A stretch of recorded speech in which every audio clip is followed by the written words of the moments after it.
Bonjour à tous, c'est avec beaucoup d'émotion que je vous accueille pour ce premier Take Talk de Can Ease Up. Euh, J'espère que vous allez tous bien. J'ai beaucoup de chance puisque nous sommes le 2 février, donc j'ai plus besoin de vous souhaiter la bonne année. Effectivement, ça a été compliqué dans ce mois de janvier de fêter les bonnes années avec tout ce qui s'est passé. Donc voilà, pour la petite blague, j'ai beaucoup de chance. Pour ceux qui ne me connaissent pas, je suis Grégory Biondo, je suis coprésident de Can Ease Up avec mon ami Maxime Cousin que vous allez voir tout à l'heure et qui va animer ce Tale Talk. J'ai beaucoup de chance, comme je vous le disais. Plutôt que de vous présenter les vœux, je vais plutôt vous présenter les actions pour 2021 et ce qui va se passer côté Can Ease Up. En l'occurrence, on vous a prévu pas mal d'actions. On va travailler des actions autour du mentoring avec des accompagnements de start-upers. On va travailler des actions autour de conférences et de workshops. Donc vous êtes sur ce premier Take Talk. Il y en aura évidemment d'autres puisque c'est un cycle de conférences dédié aux problématiques liées aux startups.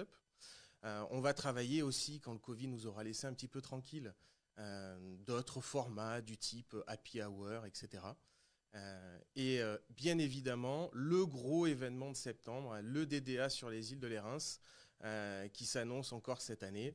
Donc on est en train d'optimiser, de vous préparer ça pour que ça devienne de plus en plus important et qu'il y ait toujours de plus en plus de synergie autour des startups et de l'innovation sur cet événement. Je vous présente aussi, et pour les membres, vous avez déjà eu un petit mail de la part de Marlène qui nous a rejoint. Tout le réseau avec les adhérents. Donc vous n'hésitez pas, surtout si vous avez des questions, à la contacter via l'adresse email contact@caneaseup.com. Je voulais aussi remercier pour ce premier Tale Talk la société The Hosting qui nous fait le live de cet événement avec un partenariat avec Pitchoun Media. Donc un grand merci à ces deux boîtes pour leur soutien, pour leurs bénévoles, parce qu'ils font ça en bénévole. Donc voilà, je voulais les remercier et je voulais remercier évidemment aussi l'agglomération Cannes-les-Reims de nous faire disposer de ces lieux pour pouvoir vous proposer ce live et ce TikTok. C'est l'heure, je pense que vous avez tous envie de voir le débat, donc je vous remercie et puis bon TikTok.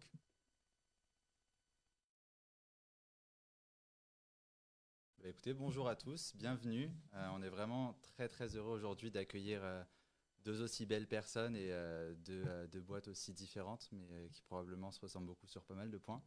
Donc aujourd'hui, on s'est réunis pour parler de l'innovation, parce que c'est globalement ce qui nous réunit tous autour de Can Ease Up. Et c'est un sujet vaste, complexe, qui touche autant les très petites entreprises que les très grosses. Donc on a la chance aujourd'hui d'avoir à notre table Amadeus, qui est un des leaders de technologie qui sont liés à toute l'industrie du voyage. Ils sont globalement partout, dès que vous réservez un billet d'avion, un billet de train. On parle d'une entreprise qui est énormissime, il y a 20 000 employés.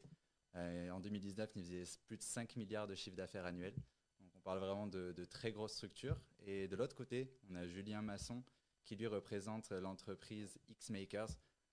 Julien, c'est un gars qui a une idée un petit peu folle de monter une boîte en se disant on va aller voir toutes les grosses startups, les grosses scale-up. On va prendre toutes leurs techniques, on va apprendre de leur façon de scaler, on va apprendre de leur business model. On va essayer de transposer cet apprentissage-là à des PME et des ETI. Et globalement, ça fonctionne super bien. Ils ont un réseau de 30 startups jusqu'à présent et c'est en super croissance. Donc bienvenue Jean-Michel, bienvenue Julien. Merci. Et donc voilà, on est réunis ensemble. J'espère que je n'ai pas fait des deuxièmes reconfinements qui, du coup, va probablement avoir des impacts sur les entreprises de chacun. Comment est-ce que vous avez vécu cette crise, ces 10 mois qu'on a passés Comment ça vous a forcé à travailler différemment? Qu'est-ce qu'il en est? Quel est l'état des lieux aujourd'hui? Je vais me lancer. Donc, comme tu l'as dit, je me souviens du début de cette crise, moi, parce que comme tu le disais, une partie de ma communauté, c'est des patrons de super startups. Et comme moi, je me passionne au quotidien pour tous les nouveaux business models, je me souviens que quelques jours après le premier confinement, on s'était tous appelés avec ces patrons de startups. Et puis moi, je regardais comment les entreprises étaient en train de réagir. Et ce qu'on s'est dit, c'est vrai que, ok, on est en train de vivre une pandémie, mais au-delà de la pandémie, on vit dans un monde digital où tout va extrêmement vite maintenant. Et ce qu'on a relevé, c'est ceux qui arrivent à se sortir de cette crise ou de manière générale à innover, c'est ceux qui arrivent à pivoter et innover très rapidement. En vérité, c'est ça la règle du succès. Et pour pivoter et innover rapidement aujourd'hui, il faut être capable de déployer ce que j'appelle moi des capacités d'exécution radicales. Et j'ai pas peur du mot radical pour avoir cette capacité à aller chercher des nouvelles features dans son produit, d'explorer de nouveaux marchés, de pivoter. Et moi, ce que j'ai ressenti, et c'est ça que j'ai envie de faire passer comme message aujourd'hui aux auditeurs, c'est que ceux qui ont résisté à cette crise et ceux qui arrivent à faire du scale aujourd'hui, c'est ceux qui développent une capacité que j'appellerais... d'Amadeus et des chiffres d'Amadeus viennent du domaine de l'aérien aujourd'hui. Oui, on est passé à moins 100%. On est même, selon les mesures, on est même passé des fois à moins 110%. C'est-à-dire si vous enlevez le rapport et que vous avez en plus, vous comptez les gens qui ont annulé, vous pouvez arriver à moins 100%. Donc on est passé... On a fait en 2020 relativement un bon premier trimestre, paradoxalement. Ensuite, voilà, ça s'est écroulé, ça a un peu repris. On est arrivé en comparaison année après année, on est arrivé à du moins 60-65% vers la fin de l'été, ou septembre, octobre. Là, en ce moment, on est plus en train de regarder d'une manière globalement dans le monde, je parle, on est plutôt en ce moment à moins 80% en trafic passager, pas en nombre d'avions, mais en trafic passager. Donc voilà, donc je dirais pour répondre à la question initiale de comment on a vécu, je pense qu'on le vit toujours. On a réagi en termes d'opération surtout, c'est-à-dire la première question ça a été comment maintenir. Vous avez une base de clients, vous avez des dizaines de compagnies aériennes et d'aéroports, de sites internet, j'en passe, qui utilisent vos systèmes. Il faut continuer à les faire marcher. Il faut continuer à payer vos charges fixes, que ce soit des charges d'opération technique ou que ce soit des charges d'opération salariale, etc. Je pense qu'il n'y a pas énormément d'entreprises qui, lorsque tout s'arrête, ont devant elles 18 mois de cash, d'accord. D'ailleurs, elles les auraient, on leur reprocherait à ce moment-là. Donc effectivement, nous, en mars, on a d'abord focalisé sur la manière de sécuriser nos opérations par une série de mesures opérationnelles ainsi que financières. Ok, donc ça veut dire que là, en mars, tout le monde confine, on se retrouve dans une crise que globalement personne ne peut palper. On rigolait même tous les deux un petit peu plus tôt en se disant le jour où c'est arrivé, on s'est dit bon bah ça va pas changer la face du monde quoi. Globalement, il va y avoir une crise, on va la passer. Et à ce moment-là, je sais pas, je serais curieux justement de toi, Julien, savoir comment tu l'as vécu ou comment les entreprises avec qui tu travailles l'ont vécu. Mais côté Amadeus, la première chose qu'on se dit, c'est ok, il se passe ça. Là, on voit notre trafic aérien qui disparaît complètement, donc nos revenus qui disparaissent complètement. Première chose, c'est on gère la crise, comment est-ce qu'on paye les gens, comment est-ce qu'on paye toutes les activités en cours et les charges. C'est ça, première chose, effectivement, comment on gère la crise. Ensuite, et c'est là que je pense qu'on peut on peut peut-être se rejoindre sur le sujet ou voir comment on se rejoint, c'est que je pense que l'innovation, parce que c'est le sujet du talk aujourd'hui, donc l'innovation en tant que crise, en temps de crise, j'ai envie de dire, pour nous, l'innovation, ce n'est pas uniquement en temps de crise. J'ai presque envie de dire l'innovation, ça ne s'invente pas. Si vous voyez ce que je veux dire. C'est-à-dire, c'est pas un moment où on a une crise qu'il faut se dire comment on innove. Donc, je pense que d'ADN. Exactement, quelle que soit la taille de l'entreprise, je pense que ce qui est intéressant, c'est de comprendre, d'anticiper, de prévoir au niveau d'une grosse entreprise, de prévoir des process, de prévoir de l'organisation, de prévoir et de gérer une culture d'entreprise, une culture de l'innovation, une culture du risque maîtrisée. On ne parle pas de prendre des risques inconsidérés, mais d'avoir une culture du risque et de savoir innover et de savoir être agile pour ce que lorsque la crise arrive, on arrive à en tirer des conséquences et à rebondir ou à changer un petit peu de direction. Puis tu évoquais ce sujet-là justement sur comment des entreprises se sont réinventées. Je reviens un peu sur ce concept et j'ai vraiment envie d'imprégner ça aujourd'hui sur cette notion de 0 à 1 parce que c'est quasiment un manifeste que j'ai envie de faire passer là. c'est que moi, ce que j'ai vu dans les entreprises qui s'en sont super bien sorties, et je vais citer des cas très concrets, très opérationnels. Et dans les entreprises dont tu parles, on parle d'entreprises. Je vais essayer de citer, parce que je sais que dans l'audience, il y a aussi des, des startups, des TPE, et peut-être quelques grands groupes, mais je vais essayer de sortir quelques exemples différents. Mais c'est ces entreprises qui ont cette capacité d'identifier quelques idées, voire des signaux faibles, et surtout, le seul mot qu'il faut retenir, elles ont exploré de nouvelles façons de faire. Je vais prendre quelques exemples moi, qui m'ont marqué. Par exemple, je pense à un restaurant à Paris. Ok, on est d'accord pour se dire que cette pandémie, ils l'ont quand même pris de plein fouet. Et ben, un des signaux faibles qu'il avait vu, c'est qu'il avait vu l'émergence aux États-Unis. On appelle ça les ghosts ou les cloud kitchen. C'est des cuisines qui ont émergé. Derrière tous ces gros projets de grosses startups, tu as toujours les petits malins qui vont monter des sous-business comme les conciergeries et Airbnb. Ben, il y en a un qui a vu qu'aux États-Unis, commençait à louer des cuisines pour des chefs et qui était branché sur les plateformes Deliveroo. Lui, il a identifié ça, et là où il a fait un pivot intelligent, c'est qu'il a retiré la salle à manger de 50 couverts de chez lui, il a remonté une seconde cuisine pour être capable de délivrer plus de valeur. Génial. Un autre exemple qui m'a marqué, c'était une société qui était dans l'événementiel et qui fabriquait des chalets pour tous les grands salons internationaux. Ils ont pivoté, ils se sont mis à fabriquer des cabanes pour les particuliers. Une agence marketing qui a bâti une formation en ligne.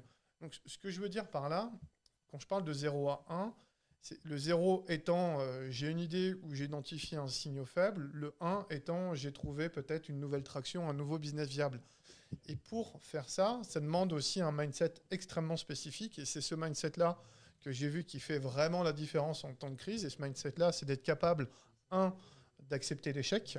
Et ça, tu brises un statu quo. Quand tu dois accepter l'échec, il faut être capable de se remettre en question, de remettre ton ego de côté. Puis d'être capable de se planter, tu apprends. 2, c'est aussi d'être capable de t'adapter à ton environnement actuel. C'est-à-dire qu'il ne faut pas s'affranchir de certains outils, quoi. Peu importe. Le seul truc qui fonctionne, c'est d'aller vite. Et puis 3, c'est de faire des tests. Moi, j'appelle ça des tests à haute fréquence. C'est de tester et encore tester pour voir si on va arriver à mettre le doigt sur quelque chose.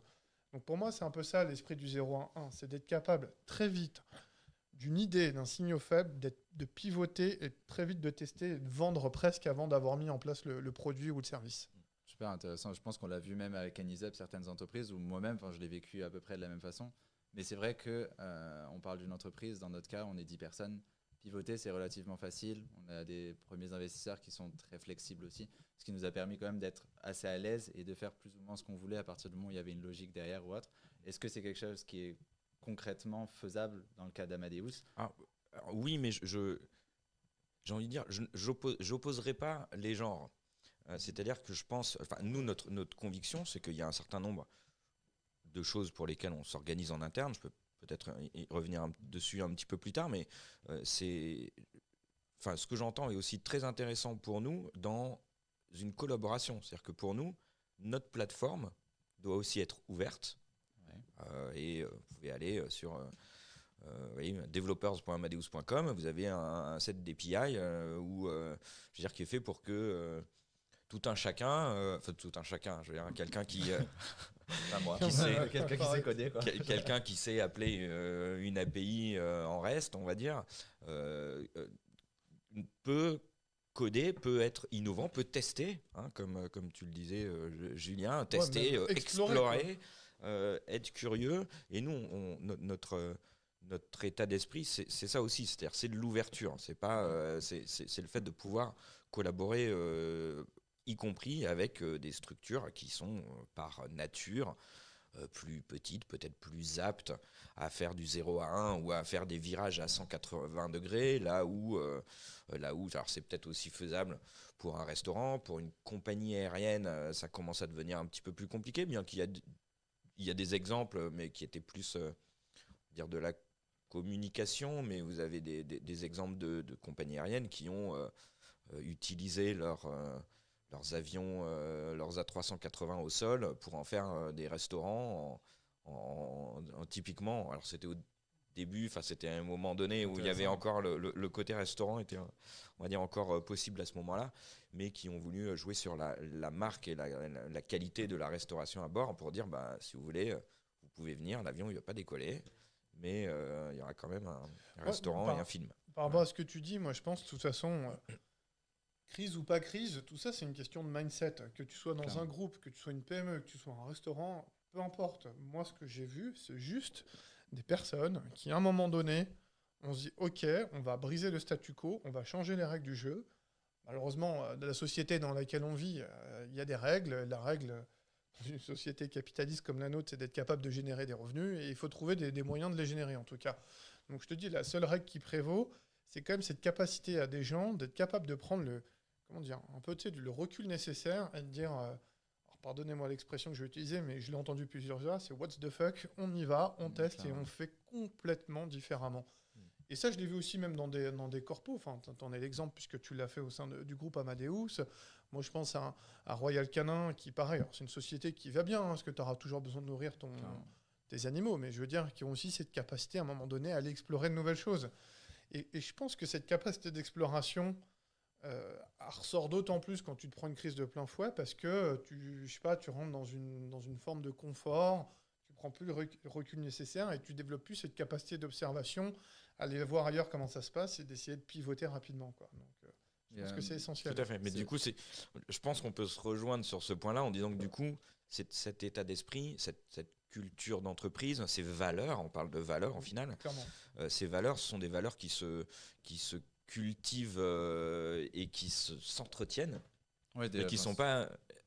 C'est-à-dire, c'est pas au moment où une crise arrive qu'on peut décréter qu'on les a pas et qu'il faut les créer, etc. Oui, Et c'est pas au moment pour- où la crise arrive que tu deviens innovant. C'est parce que tu Voilà. étais innovant avant que justement tu as le socle culturel en place Exactement. pour pouvoir être réactif au moment où justement la crise survient. Exactement. Et la crise, pour moi, est un révélateur ou un catalyseur de comment concrètement aujourd'hui je peux appliquer ces valeurs-là, je peux appliquer mes capacités de rebond, mon agilité, ma manière de me réorienter ou de chercher ou d'être curieux ou d'être ouvert parce que j'en ai besoin.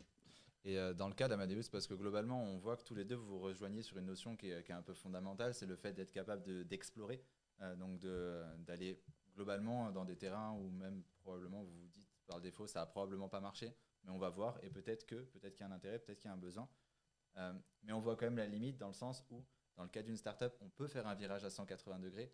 Dans le cas d'une structure existante, telle qu'Amadeus, le virage à 180 degrés, on ne peut pas non plus le faire. On peut pivoter, on peut générer des nouvelles choses, mais on ne peut pas complètement radicalement faire différent.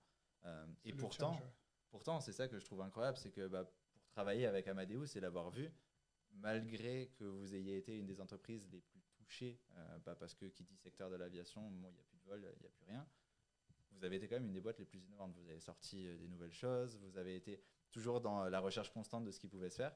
Et à l'inverse d'autres grands groupes avec qui je travaille au quotidien, j'ai pu voir que c'était, globalement, tout était à l'arrêt, quoi. Qu'est-ce qui fait, au-delà du socle culturel, que vous avez réussi à mettre ça en place? Donc j'imagine que le socle culturel, c'est un peu la base qui fait en sorte que vous avez pu construire des blocs par-dessus. Mais qu'est-ce que vous avez mis en place à ces moments-là pour pouvoir justement réussir à passer au-dessus et se dire, ok, bon, il y a 2-3 jours où on est sous l'eau, on gère la crise, et puis après, tout de suite, on se met dans une nouvelle dynamique? Alors plusieurs choses. En fait, on a déjà, comme je disais, et même si ça peut paraître un petit peu contradictoire, mais on a des process. Okay. Quand je dis contradictoire, c'est que quand on parle de process, on voit vite La oulala, process, lourdeur, l'administratif, etc. Comme je disais, pour moi, l'innovation, ça s'organise aussi. Donc on a un certain nombre de process, on a des thèmes d'innovation qui sont partagés à toute la communauté des employés d'Amadeus comme ligne directeur de réflexion et de curiosité. D'accord ? Un exemple que je peux vous donner, c'est... et pour le coup, je parle de choses qui ne datent pas de mars 2020. Okay. D'accord ? Donc on parle de choses qui sont élaborées et qui évoluent depuis plusieurs années. Mais un exemple qui peut être parlant, c'est un des thèmes que l'on a, c'est de rendre l'expérience de voyage, désolé, je vais le dire en anglais parce que c'est frictionless, donc l'expérience sans couture, quoi, globalement. Voilà, sur tout le trajet en fait, depuis le moment où on se dit je veux voyager jusqu'au moment où on rentre. Donc ça, ce sont des thèmes où à chaque fois et il y en a plusieurs comme ça, des thèmes. Et ce sont des thèmes qui sont utilisés lorsqu'on explore des idées que peuvent amener des gens, des employés d'Amadeus. On voit si ça cale dans les thèmes qu'on veut se donner.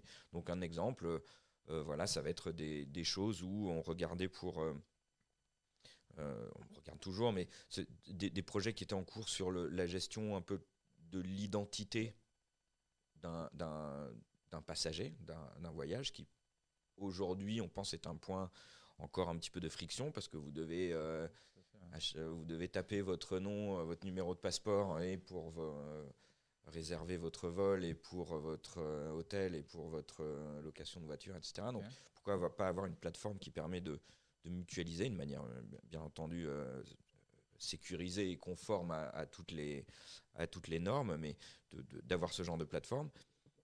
Ce projet étant en place et en développement, on l'a permis de le réorienter un petit peu et là de mettre un focus sur quelque chose dont on entend d'ailleurs parler ces derniers jours dans les journaux. Je crois qu'il y avait un article dans le Figaro pas plus tard qu'hier sur le fait de sécuriser vos attestations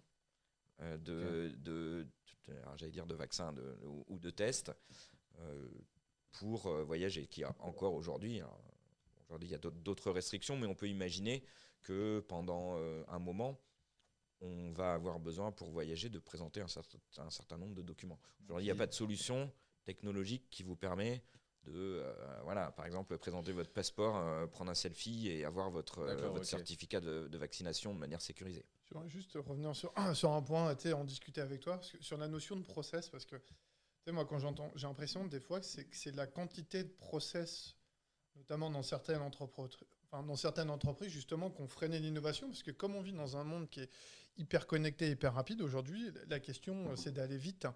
Moi, j'ai l'impression que, justement, les process, t'as l'impression que les gens, ils sont plus autonomes, ils prennent plus de décisions, ils ont peur du risque de casser le statu quo, puis du coup, ils sont plus dans cette démarche de faire du 0 à 1, d'explorer de nouvelles choses. Toi, je me demandais justement, toi, comment tu as fait avec tes équipes pour les rendre suffisamment autonomes et que ces process deviennent plus des standards et que ce ne soit pas une contrainte pour eux pour être capable d'innover vite et de faire le pivot ou d'initier tous les projets que tu as fait. D'accord. C'est super intéressant. Je rebondis aussi sur ce que dit Julien parce que c'est quelque chose que j'ai observé. En plus, on est en France, donc on entendra souvent parler de la lourdeur administrative parce qu'il y a énormément de process dans tout. Mais dans le cas d'Amadeus, et là pour le coup j'en avais discuté avec des collègues, j'ai l'impression qu'il y a une vision différente du process que celle qui peut être classique. On va dire, c'est que est-ce qu'on ne peut pas établir des process avec un objectif qui est différent? Si le process est fait pour innover, j'imagine qu'il y aura un résultat qui sera différent que si le process est fait pour contrôler. On va laisser la parole, mais moi je parle de standard. C'est-à-dire qu'il faut que tu laisses une place, enfin moi c'est mon avis perso, une place où tu te dis les gens que tu embauches sont quand même suffisamment intelligents pour réfléchir par eux-mêmes. Alors, je pense qu'en plus c'est un sujet qui est complètement dans les sujets que tu traites dans ton entreprise, qui est le fond du problème, c'est quoi? Le fond du problème, c'est justement qu'il y a un certain nombre de choses qui ne scalent pas, on le sait, dans le monde. Il y a un certain nombre de choses, quand vous avez des complexités, et là on parle de relations entre les gens dans une entreprise. Donc en fait, c'est assez facile de comprendre que quand on est trois, la relation, et pour que tous les gens se parlent, j'ai envie de dire c'est simple en fait. Vous avez, chaque personne a 2 personnes devant lui, donc en tout, il n'y a pas beaucoup de traits quand on dessine le graphe. Quand vous en avez 20 000, vous voyez ce que ça veut dire? C'est-à-dire que c'est des combinatoires qui sont énormes. Donc en fait, on essaie d'organiser ça de manière à ce que la communication et la prise de décision soient optimisées. Pour ça, on a mis en place un framework qui s'appelle SAFE, comme Safe Travel d'ailleurs, au sens sécurité, mais là c'est SAFE, SAFE pour Scaled Agile Framework. Et c'est un framework qui est un peu l'évolution du Lean et du Agile dans la manière de délivrer et qui permet d'appliquer ce genre de principe à une entreprise de grosse taille.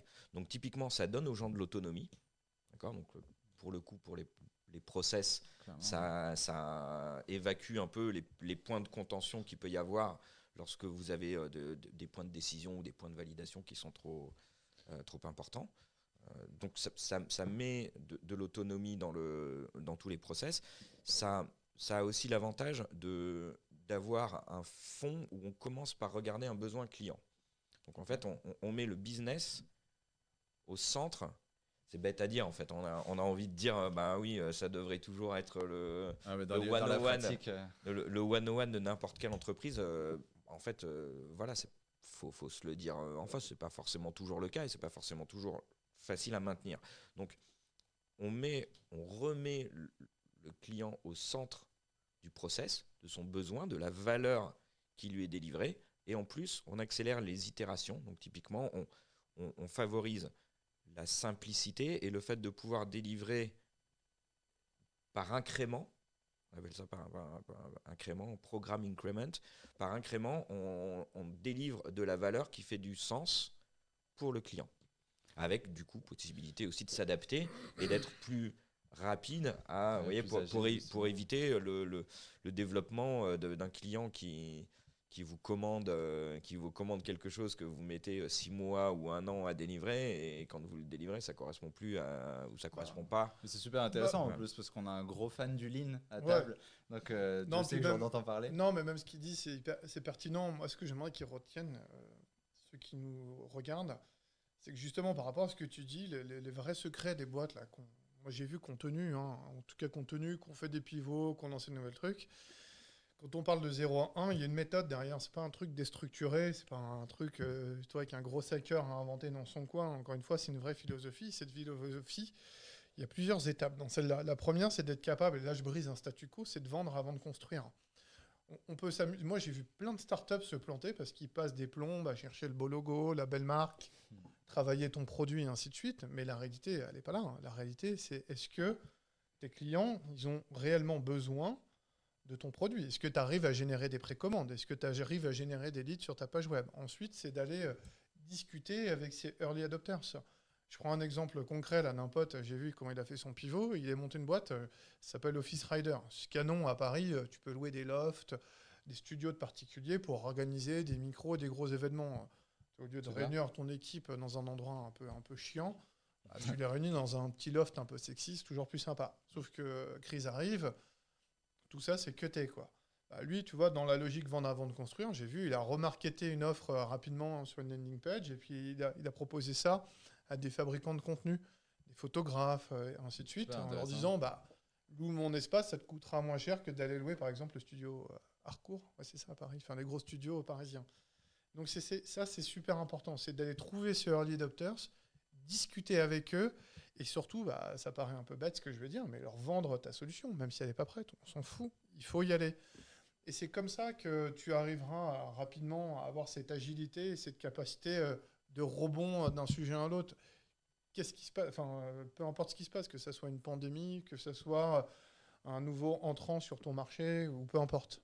Mais ça me permet de rebondir justement sur ça, parce que tout à l'heure, on parlait du coup d'exploration. Et en fin de compte, c'est exactement la même chose. Dans les deux cas, c'est juste se remettre à 100% sur le besoin client. Et donc, quand tu veux développer ta nouvelle offre, c'est voir, OK, mais combien il y a de personnes qui veulent globalement cette offre-là, ce produit-là, et ils sont prêts à payer pour ça. Mais au final, c'est globalement aussi ce que tu as dû refaire avec tes clients. Quand tu me parlais du pivot du coup, que vous avez fait, de passer de cette partie authentification un petit peu sans couture à quelque chose qui permettait de mutualiser le PCR, par exemple. Tout à fait. Alors, et on en a plein d'exemples à Amadeus, de projets qu'on a dû adapter. Je ne vous décrirai pas, je ne sais pas combien de temps on a, je ne vous décrirai pas en détail, mais je m'occupe tout en particulier de systèmes de yield management, de revenu management, c'est-à-dire les systèmes qui gèrent pour les compagnies aériennes les prévisions de demande et qui, en fonction de ça, gèrent un petit peu on va dire les tarifs, les restrictions.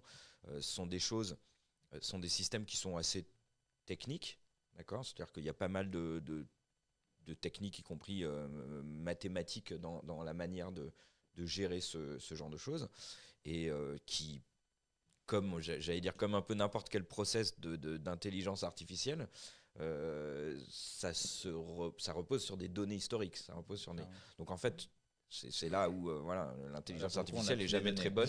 Enfin, est jamais très bonne. Il y a des. C'est comme si tu rentrais dans le détail, mais si vous voulez, voilà, un algorithme qui sait reconnaître les chiens et les chats, s'il sait reconnaître que les chiens et les chats parce que vous lui avez appris, vous lui montrez un oiseau, il se passe ce que c'est, quoi.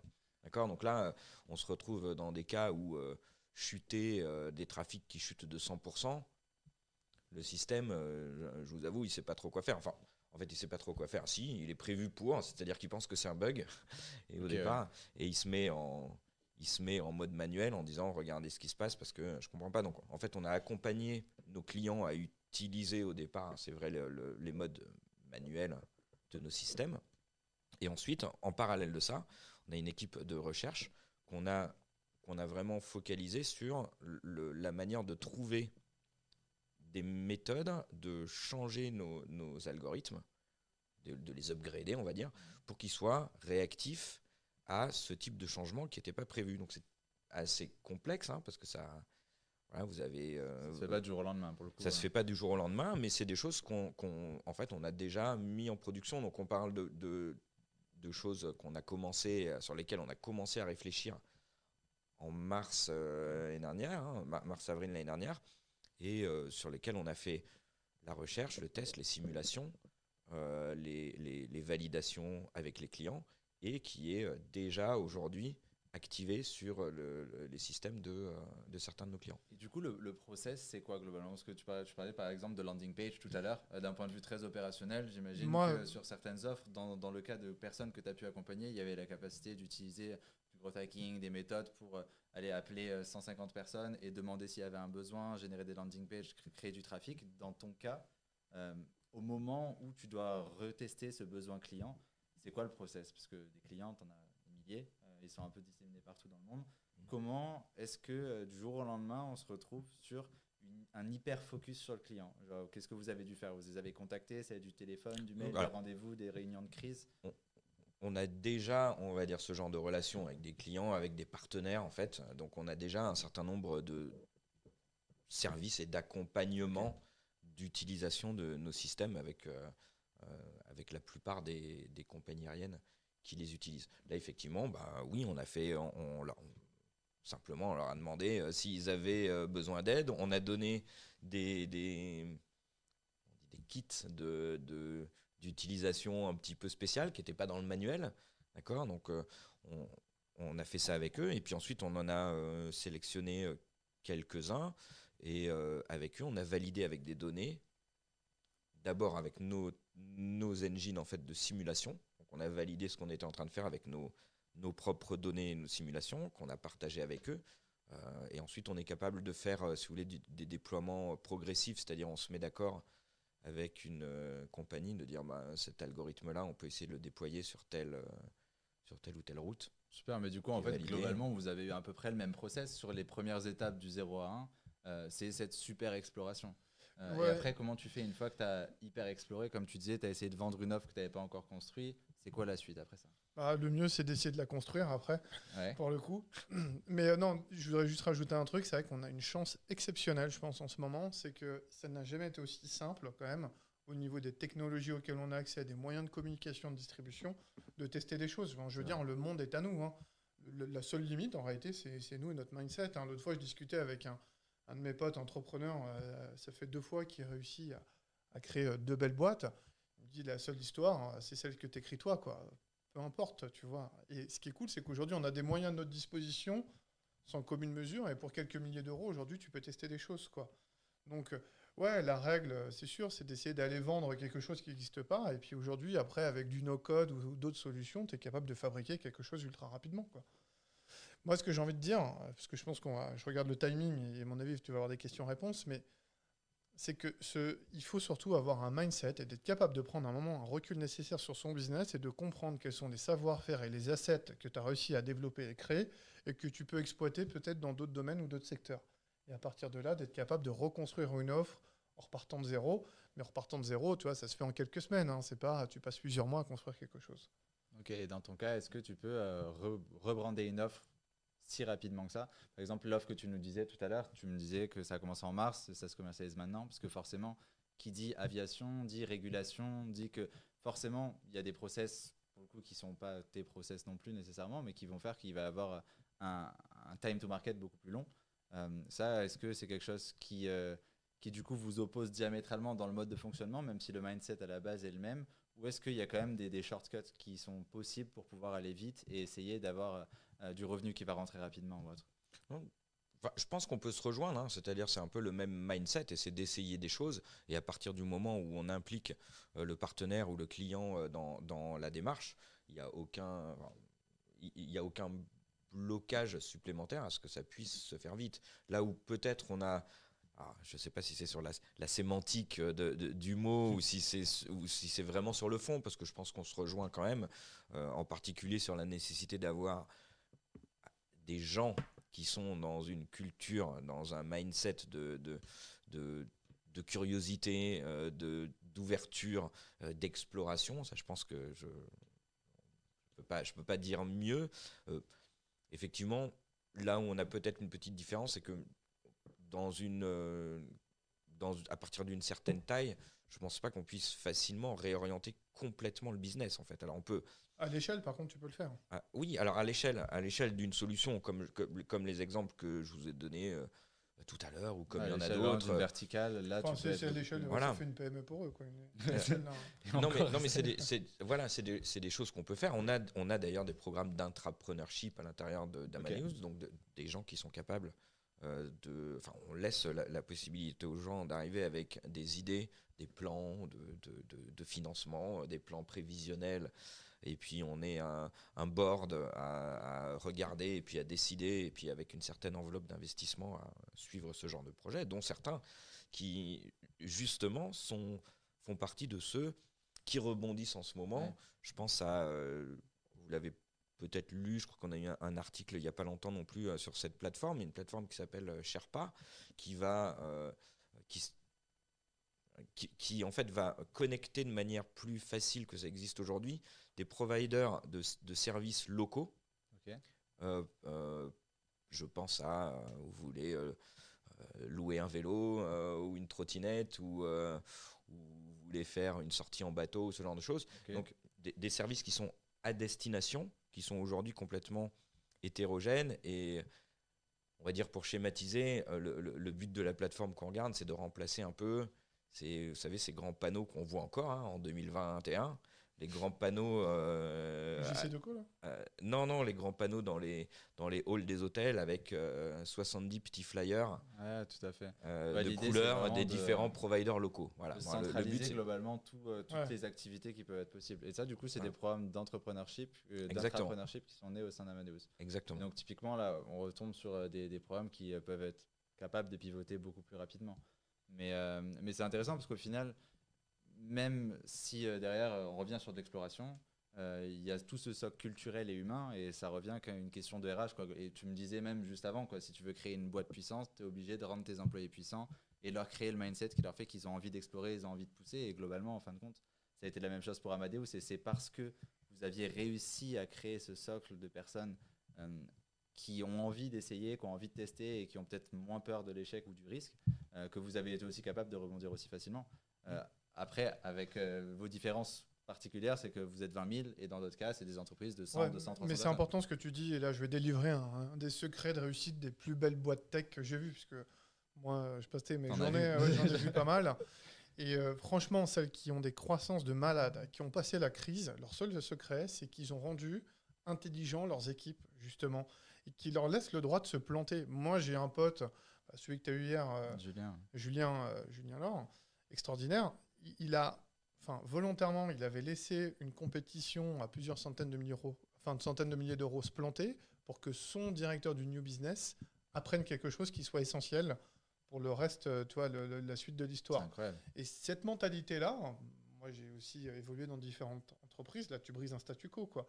C'est t'acceptes que les gens tentent des choses et qu'ils apprennent par eux-mêmes, et c'est cette capacité à créer un peu en anglais, je dirais une learning organization, que tu arrives à créer une boîte qui devient puissante, qui devient résiliente et qui est capable finalement de s'adapter un peu comme un caméléon, quelle que soit la situation. Parce que tu as rendu les gens puissants. Et c'est ça le secret d'une bonne boîte, c'est que tu dois rendre les gens puissants. C'est ce que tu fais un peu, on en discutait ensemble aussi dans tes équipes. Oui. Et où je rajouterais en le maîtrisant quand même. Oui. C'est-à-dire qu'il faut que cette partie-là, cette partie de prise de risque soit un minimum maîtrisée et que ce soit pas soit pas un all-in, quoi. Ah oui, il faut pas que le Parce mec que il aille monter un kebab chez toi. Ou un truc bah, rien à voir, si on pousse en fait ce genre de réflexion jusqu'au bout, on pourrait se dire, Ouais, il bah, peut y avoir voilà, des divergences et complètes. puis de je vision. peux essayer, et puis si je me trompe, c'est pas grave. Sauf qu'à un moment donné, il y a des réalités économiques aussi. C'est-à-dire que si on peut pas se permettre Oui, il y a une d'investir histoire trop dans quelque d'acculturation chose qui est où on se nécessaire. plante complètement, pour D'où la schématiser. logique du 0 à 1 de vendre avant de construire. Au moins, comme ça, tu limites des développements qui pourraient être inutiles, quoi.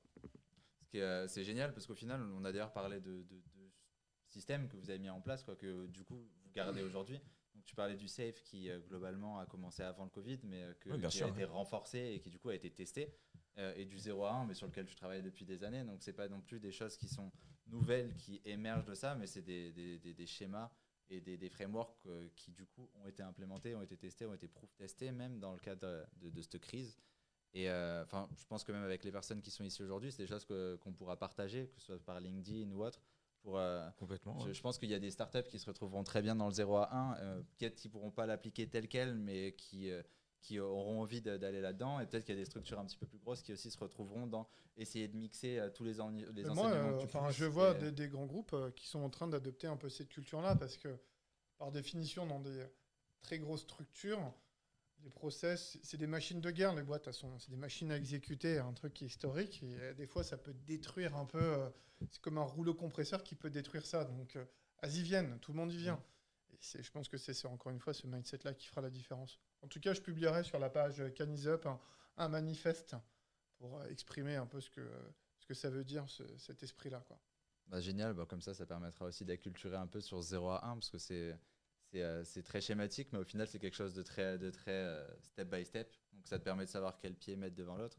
Et puis, j'imagine que du coup, avec la méthodologie SAFE, il y aura pas mal de choses à croiser, parce que c'est basé sur le même socle, et qui seront peut-être plus adaptables à des entreprises plus inertielles, plus grosses, qui ont des besoins de processer les informations différemment. Donc, déjà, c'est vraiment top qu'on puisse avoir aussi ce double regard, parce qu'on a vraiment des typologies d'entreprises tellement différentes, sur des secteurs d'activité tellement différents qu'on ne se dirait pas qu'en fait il y a tant de similitudes dans la force donnée à l'humain, dans le mode de fonctionnement, dans le besoin de revenir nécessairement vers le client. Donc ça permet aussi de casser un petit peu des mythes. Je sais pas si vous avez un petit mot non, pour je pense que conclure. c'est juste une capacité des patrons à se réinventer. Que tu sois patron d'une ETI, d'un corporate, d'une start-up, d'un restaurant, peu importe. Il faut se réinventer. Il faut toujours chercher à se réinventer, pour moi. Et je vois toujours des petits malins qui, même dans ce que c'était l'exemple du restaurant, c'était flagrant. Je dis, putain, il a été brillant, quoi. De doubler sa capacité de production pour aller se brancher sur des livreaux et tout ça. Donc, tu as toujours un truc à faire. C'est mon avis. Non, Ouais, ouais, faut être malin. je pense qu'on est en ligne, hein, sur beaucoup de sujets. Je pense que l'humain est au centre de beaucoup de choses. Et effectivement, moi, le message que j'ai envie de donner aujourd'hui sur le fond, c'est qu'il faut aussi être positif, c'est-à-dire Comme disait Laurie. au final sur le sujet du talk aujourd'hui, non, nous ne sommes pas sortis de la crise, mais oui, on en sortira. D'accord. Alors évidemment, l'incertitude du bah oui, mais c'est quand, ça commence à faire un moment, on est tous d'accord, hein, là-dessus. Mais je pense que ceux qui sortiront vainqueurs de ça, c'est ceux qui auront continué à être curieux, à être dans la construction, à être dans la curiosité, dans l'ouverture, et de tester, et de voir des choses, qui marchent ou qui marchent pas, et de recommencer. Ouais, probablement que globalement tout le monde en sortira aussi grandi, parce qu'avoir résisté à ce type de crise pour une entreprise, ça a forcément eu un lien sur le lien entre les personnes, sur la vision du business, sur ce qui peut être fait. Donc en tout cas, on va devoir clore, parce que malheureusement le temps tourne relativement vite. Mais on en revient sur ces deux fondamentales, quoi. C'est comment est-ce qu'on rend l'humain et le client comme les deux choses élémentaires, essentielles autour de tout. Et tout tournera autour de ça, quoi. Et globalement, on le voit dans ton cas, et dans le cas de toutes les entreprises qu'on a vues qui sont performées, c'est on crée des personnes, on les acculture, on leur donne cette culture à la fois de l'échec, de la réussite et de l'essai, du test, du try and De learn. l'apprentissage. Et de ton cas, et puis voilà, enfin globalement, merci pour ça, parce qu'on se rend compte que les valeurs qu'on essaye de prôner sont toujours là en avant. On n'a pas de questions-réponses parce que le live s'est coupé, donc malheureusement on n'a pas pu avoir le retour de tout le monde. Mais dans tous les cas, les personnes répondront, ils auront vos contacts LinkedIn, Ça marche. et ils pourront échanger directement avec vous. Je pense qu'il y aura pas mal de choses à challenger, à essayer d'implémenter. Top. Il y aura toujours un travail d'adaptation, donc là-dessus, vous serez les deux mentors qui sortent aussi de ce type de discussion. Et puis, on pourra continuer ça, soit sur LinkedIn, Facebook, Google, etc. etc. Merci. Donc, merci beaucoup à tous les Parfait. deux. Merci Julien, Merci. merci Max. Et puis, Merci à tous les écoutez, à tous, merci encore. Et puis, merci de nous avoir suivis. À bientôt. Au revoir.